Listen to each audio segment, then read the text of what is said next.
Hi there, this is Jacob Nash, and this is a review of Module 33, Forgetting and Improvement. So, maybe you've heard of amnesia. Here's two kinds that you got to know.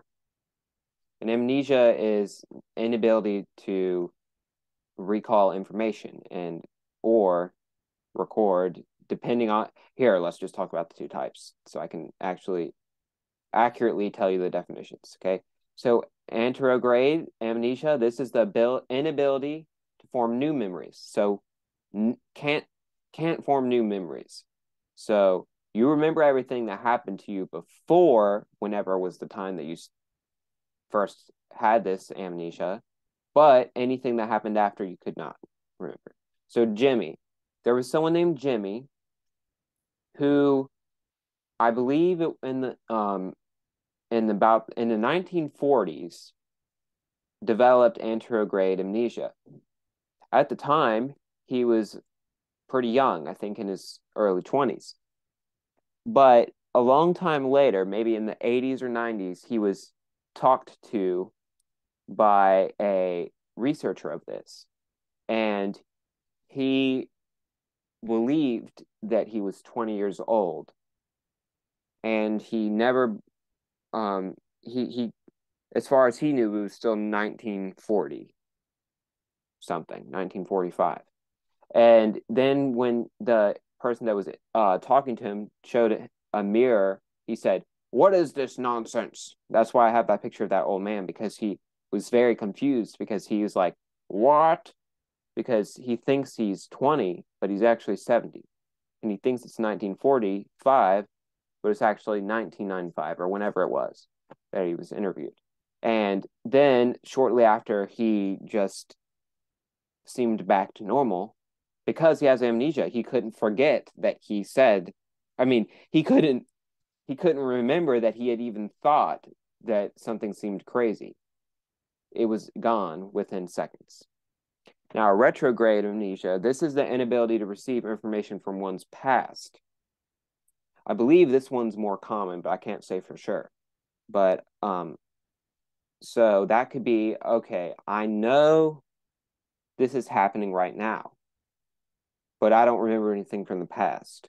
I don't remember what I ate for breakfast. Well, that's not a good example because a lot of people don't. I was about to say last week. I don't remember what my first car was. I don't remember. It's just more things that typically you would remember. Okay, so types of cognitive interruptions. So by interruptions, I mean that there can sometimes be things that happen that interrupt our learning. So proactive interference. This is prior learning affects new learning or interrupts new learning. So trying to type in an old password. So let's say this has definitely happened to me.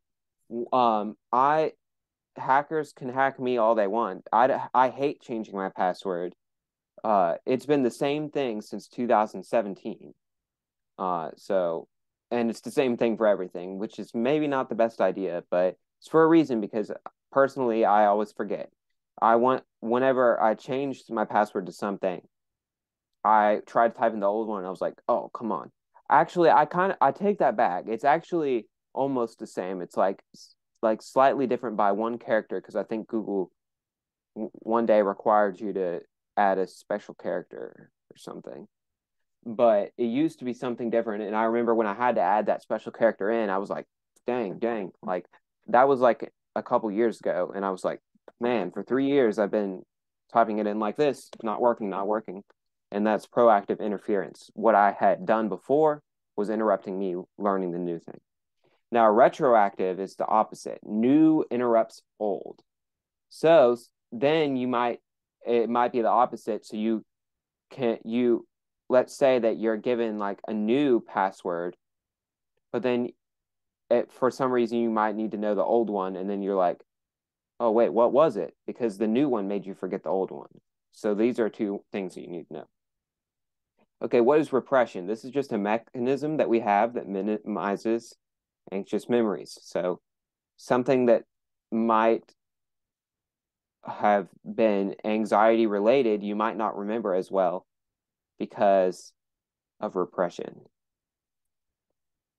So what is the misinformation effect? So Elizabeth Loftus, who you may want to know her name, found out that eyewitnesses commonly reconstruct their memories after a crime or accident.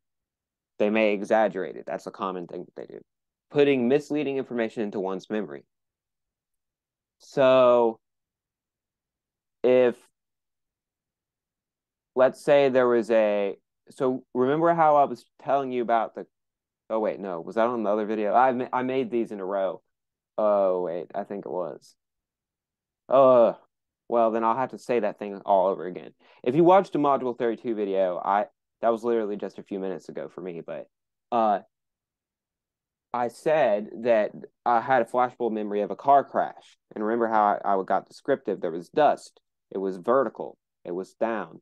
Okay, well, as far as I know, that's exactly what happened.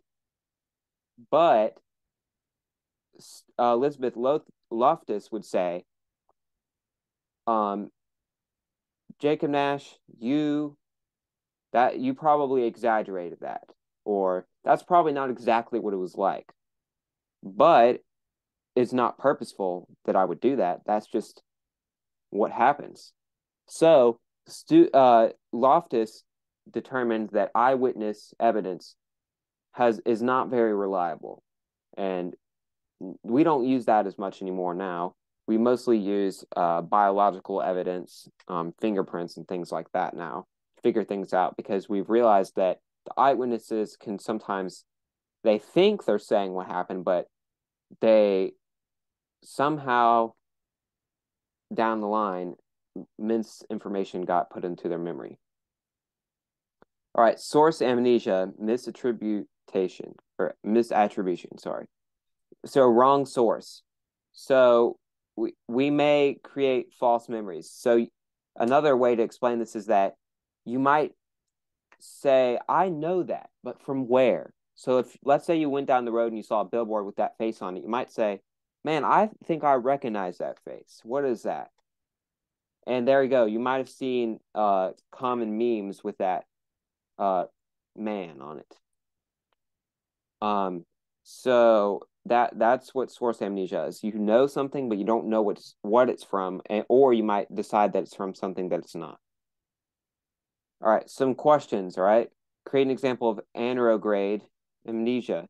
Mayu remembers things about her past, but she believes that it's 2011, the year she received a brain injury, and cannot comprehend that who she thinks is the vice president is president.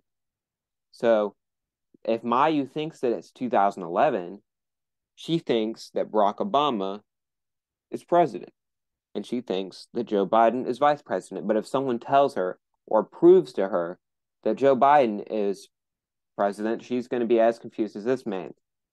And she, but then seconds later, it would be back to normal because she cannot form new memories, not even a memory that she was surprised about finding out about what it's actually like.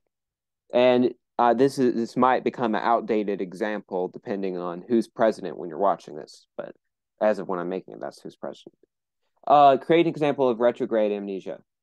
Mayu does not know if she has a piano or not, or if so, when she bought it. She just doesn't remember the past details. That's the key thing. Yet she still knows how to play it.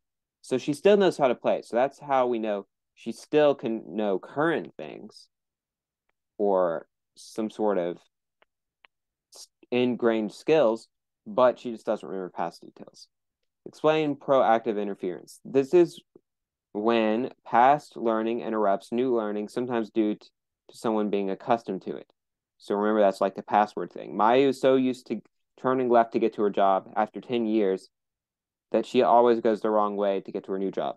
I remember one of my bus drivers in elementary school was so used to always driving to a different school that she sometimes would pass the school we were supposed to go to, and the kids would all be like, hey, and she was like, oh, sorry. That's proactive interference. Okay, so the tendency to believe after learning an outcome that one could have foreseen it. Oh, well, I didn't talk about this in this video, but remember the Anthony Kiedis thing? He's like, I knew that all along. Hindsight bias. That's module 4 review. Elizabeth Loftus's, I might be saying her name wrong, Loftus, research on misinformation effect can be used to cast doubt on eyewitness evidence for solving crimes. Are memories a combination of correct and apparently I can't talk today. Correct and incorrect information. Yes, due to misinformation effect and source amnesia. Create an example of source amnesia. Matt thought that the song he wrote was his own, but someone told him that it was actually Marilyn's song that he wrote. So that I know that's not the same as the Billboard example, but remember he didn't realize that the source of that was not what he thought it was. He thought it was his own, but it's not.